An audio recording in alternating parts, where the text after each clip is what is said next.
वन्दे ब्रह्मपुराधिपं श्रीसहजानन्दं च मूलाक्षरम्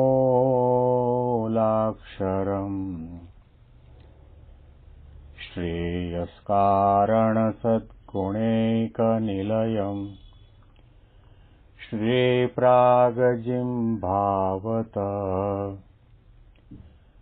ब्रह्मोपासनधारकं गुरुहरिं यज्ञं तथा योगिनं प्रत्येवं प्रमुखं महन्तमनिशं श्रीजीस्वरूपं मुदा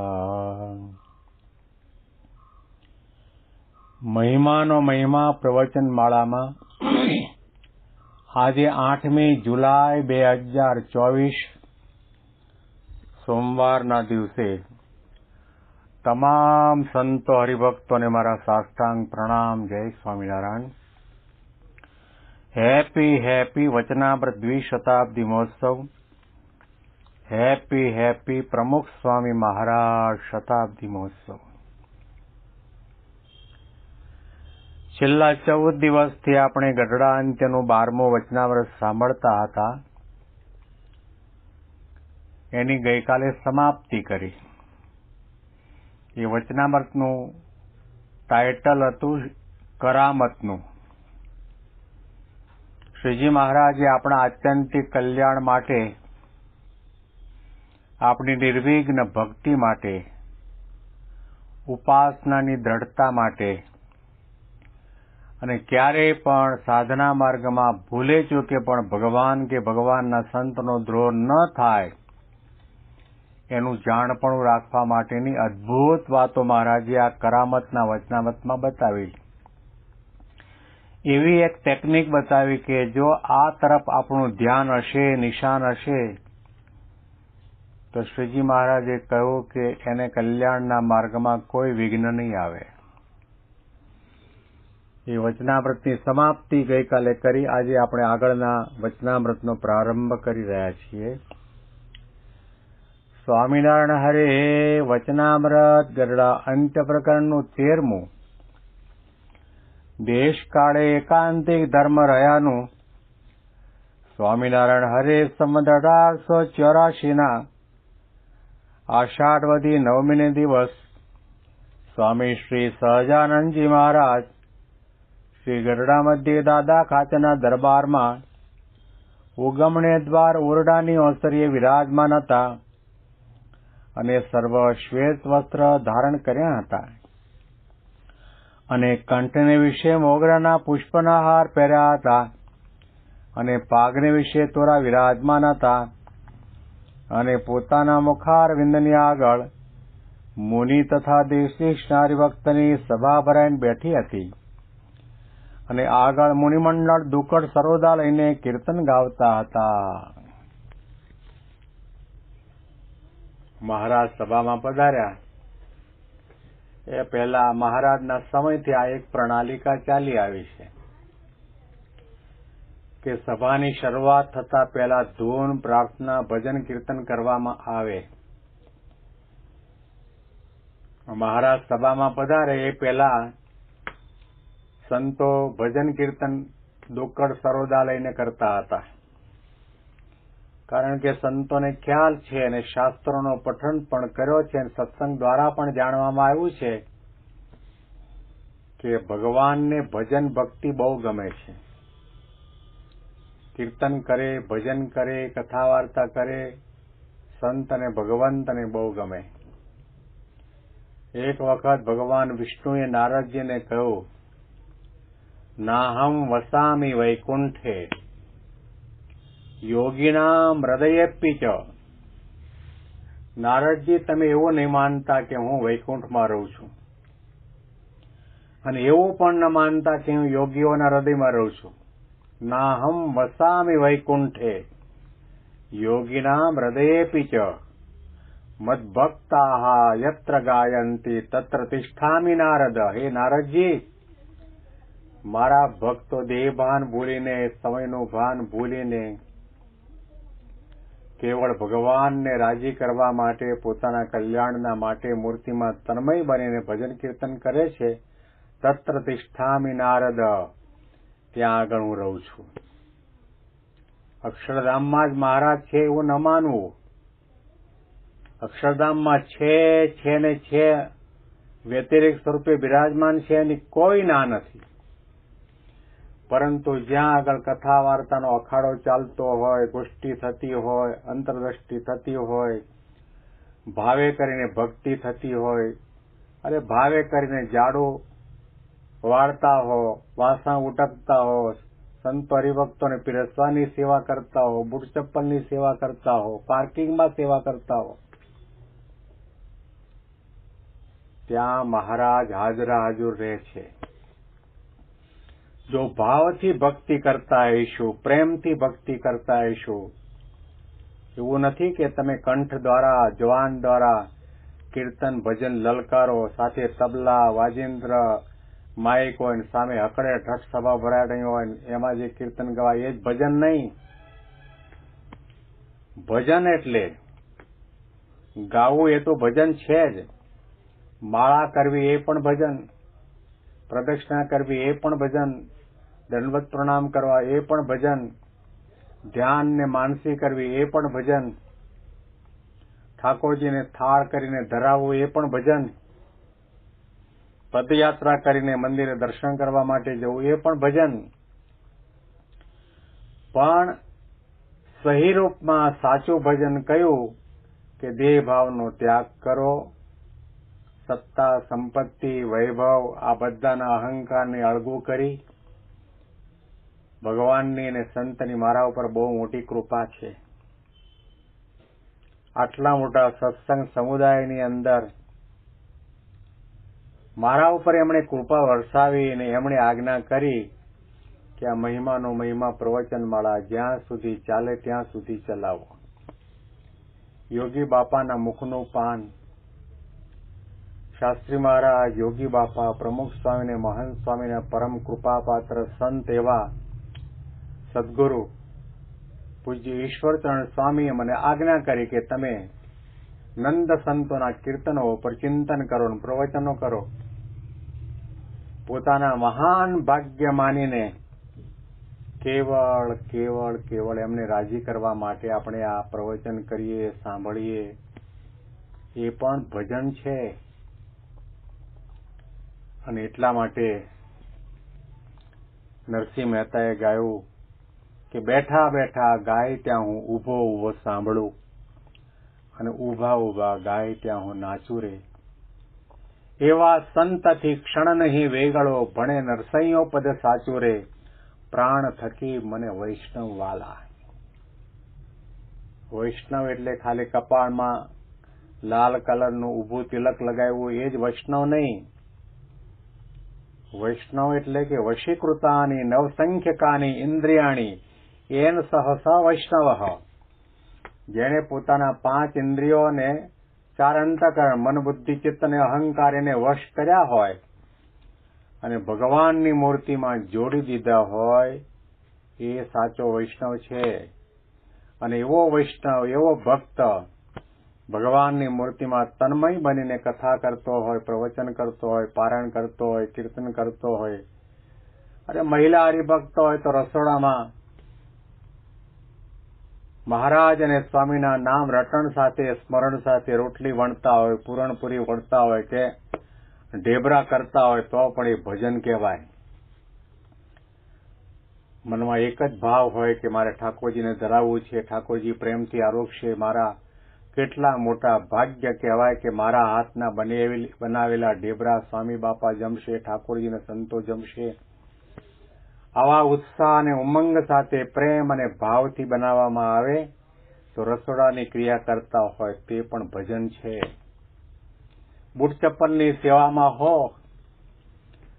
અને પ્રેમે કરીને કોઈ પણ દર્શનાર્થી દર્શન કરવા માટે આવે અને બુટ ચપ્પલ મૂકવા માટે આવે, એમાં કોઈ લાખો કરોડોપતિ હોય તો એના બુટ ચપ્પલ આપણે હોંશે લઈએ.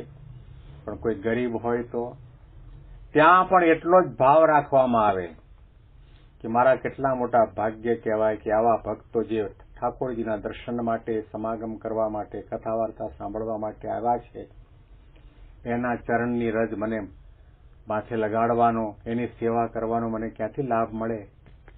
મહારાજ મારા ઉપર રાજી થશે, મારું અભિમાન દૂર થશે, મારામાં નમ્રતા આવશે, મારામાં આધ્યાત્મિક ગુણો આવશે. એવા ભાવથી, મહિમાથી, પ્રેમથી, ઉત્સાહથી બૂટ ચપ્પલની સેવા કરો, એ પણ ભજન છે. તો શ્રીજી મહારાજને ભજન બહુ પ્રિય, અતિ પ્રિય, કે સંતો સભાની શરૂઆતમાં દુક્કડ સરોદા લઈને કીર્તન ગાન કરી રહ્યા છે અને મહારાજ સભામાં પધાર્યા છે. મહારાજના દર્શન કરતા કરતા બીજા કોઈ જાતના વિચાર સંકલ્પને કર્યા સિવાય મહારાજની મૂર્તિનું સ્મરણ ચિંતન કરતા મનને મૂર્તિમાં પરોવીને કીર્તન ગાન કરી રહ્યા છે. પછી શ્રીજી મહારાજ બોલ્યા છે, એ કીર્તન રાખો, હવે ભગવત વાર્તા કહીએ. મહારાજ કીર્તન સાંભળીને ઘણા રાજી થયા. મહારાજે કહ્યું કે કીર્તન ભક્તિ સાંભળતા અમે દીવાના થઈ જઈએ છીએ અને નારાયણ ધૂન કરતા કરતા હાથની હથેળી ફાટી જાય એટલા જોરથી ભજન કરીએ છીએ, ધૂન કરીએ છીએ, નારાયણ ધૂન કરીએ છીએ. મહારાજને ભજન પ્રિય છે. યોગી બાપા જુનાગઢની અંદર હતા. યોગી બાપા પોતે જાતે કહેતા, અમને 500 કીર્તનો મોઢે હતા. વહેલા 3 વાગે ઉઠી જઈએ, ઠંડા પાણીથી નાહીએ, પ્રભાતિયા બોલીએ, વિતરણ કરવા માટે જઈએ. જ્યારે પ્રભાતી બોલતા હોય ને તો ત્યાં ગામની અંદર તો નળિયાવાળા ઘર હોય તો નળિયા ખડખડ થાય એટલો યોગી બાપાનો ઘેરો અવાજ હતો. અને એમના ઘેરા અવાજની અંદર પણ મધુરતા હતી, આનંદ હતો. હૃદયની આરપાર નીકળી જાય એવા શબ્દો. પ્રેમ ભીના હતા, મહિમા ભીના હતા, નિર્દોષ હતા, નિર્દંભ હતા. તો શ્રીજી મહારાજ આ કીર્તન ભક્તિથી બહુ રાજી થયા અને મહારાજે કહ્યું કે હવે તમે કીર્તન કરવાનું બંધ રાખો તો આપણે હવે ભગવત વાર્તા કરીએ. કીર્તન ભક્તિ સંતો મહાપુરુષો આપણને એમ કહે છે કે જયારે શરૂઆતમાં કીર્તન ભક્તિ આપણે ધૂન કરીએ, કીર્તન ગાઈએ તો 7 દિવસના રવિવારની સભાની અંદર 7 દિવસે રવિવારની સભામાં જઈએ તો 7 દિવસ દરમિયાન નોકરી, ધંધા, ખેતી, વાડી આ બધા વ્યવસાયની અંદર પ્રવૃત્તિમાં આપણું મન એટલું બધું ચગડોળે ચડ્યું હોય અને ફૂલ સ્પીડની અંદર જેવી રીતે પંખો ચાલે એવી રીતે આ મન પણ ચગડોળે ચડ્યું હોય. એના ઉપર નાની સરખી મગના દાણા જેવી વસ્તુ રાખવી હોય, પંખો આટલો સ્પીડમાં ફરતો હોય તો રાખી શકાય ખરો? અરે સોનાનો નાનો એવો કણ રાખવો હોય તો પણ ન રાખી શકાય. એ 3 કે 5 પાંખિયાવાળો પંખો હોય એના ઉપર કંઈ પણ રાખવું હોય તો પંખો પેલા ધીમો થાય, બંધ થઈ જાય, એકદમ બંધ થઈ જાય, પછી એના ઉપર મૂકો તો પછી એ વસ્તુ ત્યાં સ્થિર થઈને રહે. એમ આપણો મંડો 4-5 પાંખિયાવાળો, 1000 પાંખિયાવાળો પંખો એવો જોરથી ફરતો હોય પણ જયારે ધૂન કીર્તન કરીએ ત્યારે ધીરે ધીરે એ પંખાની ગતિ ઓછી થઈ જાય, મનરૂપી પંખો શાંત થઈ જાય અને ત્યાર પછી સંતો પ્રવચન કરે, કથા વાર્તા કરે તો એ શબ્દો આપણા મનમાં ઉતરે. તો શ્રીજી મહારાજે કહ્યું કે અમારે ભગવત વાર્તા કરવી છે, ભગવાનની વાર્તા કરીએ છીએ. એવી રીતે કરીને મહારાજે શરૂઆત કરી. પછી શ્રીજી મહારાજ બોલ્યા છે, કીર્તન રાખો, હવે ભગવત વાર્તા કરીએ. એમ કહીને શ્રીજી મહારાજે મુનિમંડળ પ્રત્યે પ્રશ્ન પૂછ્યો છે. જીવનો દેહ છે તે તો પૂર્વકર્મને આધીન છે. તેનો એક નિર્ધાર રહેતો નથી. ક્યારેક સાજો રહે અને ક્યારેક કર્માધીનપણે કરીને માંદો થઈ જાય અને ક્યારેક સ્વતંત્ર વર્તતો હોય અને ક્યારેક પરાધીનપણે થઈ જાય અને ધાર્યું હોય તે ઠેકાણે રહેવાય કે ન જ રહેવાય અને ક્યારેક હરિભક્તના મંડળમાં રહેતા હોઈએ અને મન ને કર્મ કે કાળને યોગ્ય કરીને નોખા પડી ગયા અને એકલા જ રહી જવાય ત્યારે જે નિયમ રાખવાની દ્રઢતા હોય તેનો કાંઈ મેળ રહે જ નહીં. અથવા ઇંગ્રેજ જેવો કોઈ રાજા હોય અને તેણે ક્યાંય પરવશ રાખ્યા અથવા પોતાના મન અને ઇન્દ્રિયો તે ઇંગ્રેજ જેવા છે તેણે જ પરવશ રાખ્યા ત્યારે જે સંતના મંડળમાં રહેવું અને સત્સંગની મર્યાદા પાળવી તેનો કાંઈ મેળ રહે નહીં. અને શાસ્ત્રમાં તો એમ જ કહ્યું છે જે ધર્મ, જ્ઞાન, વૈરાગ્ય અને ભક્તિ એ 4 સંપૂર્ણ હોય ત્યારે એકાંતિક ભક્ત કહેવાય. અને એકાંતિકની જે મુક્તિ છે તેને પામે. અને કાળ કર્મને યોગ્ય કરીને દેહની વ્યવસ્થા તો એકની એક રહે એમ જણાતું નથી. માટે ભગવાનના ભક્તને કેવી રીતે એકાંતિકપણું રહે છે એ પ્રશ્ન છે. શ્રીજી મહારાજે આપણને લાંબો પ્રશ્ન પણ સમજાય તેવો પ્રશ્ન પૂછ્યો છે. મહારાજે કહ્યું કે આપણે જે દેહ મળ્યું છે પૂર્વકર્મના આધારે મળ્યું છે. પાંચ ભૌતિક મનુષ્ય શરીર મળ્યું હોય કે પશુ પંખીનું મળ્યું હોય કે જળચર પ્રાણીનું મળ્યું હોય કે ખેચર પાણીનું મળ્યું હોય એ બધા જીવાત્માને પૂર્વ જન્મની અંદર જેવા જેવા કર્મ કર્યા હોય અને પ્રારબ્ધ કર્મ પ્રમાણે દેહ મળે. સંચિત, ક્રિયમાણ અને પ્રારબ્ધ આ 3 પ્રકારના કર્મ છે. સંચિત એટલે ભેગું થયેલું, ક્રિયમાણ એટલે આપણે જે વર્તમાન સમયમાં જે બોલીએ, ચાલીએ, જોઈએ, સાંભળીએ, ખાઈએ, સંકલ્પ વિકલ્પ કરીએ, શ્વાસોશ્વાસની ક્રિયા કરીએ, આ બધું ક્રિયમાણ વર્તમાન સમયની ક્રિયા જે કંઈ થાય તે ક્રિયમાણ કર્મ. અને ભેગું થયેલું કર્મ જ્યારે પરિપાક દશાને પામે ત્યારે એ પ્રારબ્ધ બને છે.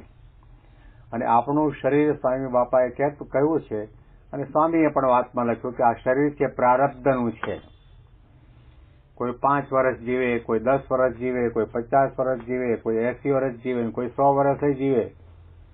પ્રારબ્ધમાં જેટલું લખાયેલું હોય એ પ્રમાણે જ એનું જીવન બને છે. તો મહારાજે પ્રશ્ન એવો કર્યો છે કે આ દેહ છે એ પૂર્વ કર્મને આધીન છે. એનો એક નિર્ધાર રહેતો નથી. ક્યારેક સાજો રહે, ક્યારેક કર્માધીનપણે કરી માંદો પણ થઈ જાય, હાર્ટ એટેક પણ આવે, શરદી પણ થાય, ઉધરસ પણ થાય, પગમાં સૂજા પણ આવે, ઢીચણમાં વા પણ આવી જાય અને ડાયાબિટીસ પણ થાય. એટલે પરાધીનપણે થઈ જાય.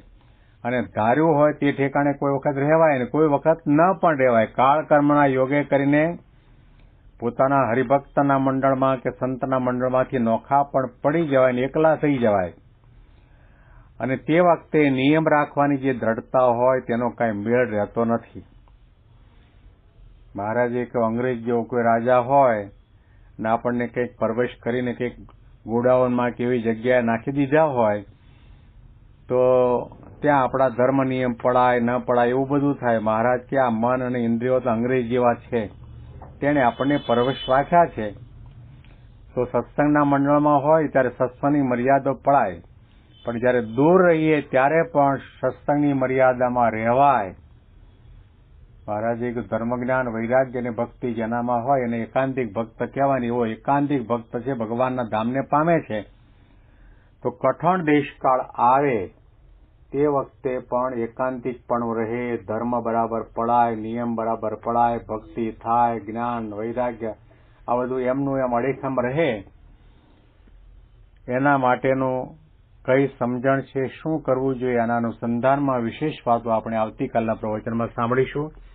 તમામ સંતો હરિભક્તોને મારા સાષ્ટાંગ પ્રણામ. જય સ્વામિનારાયણ.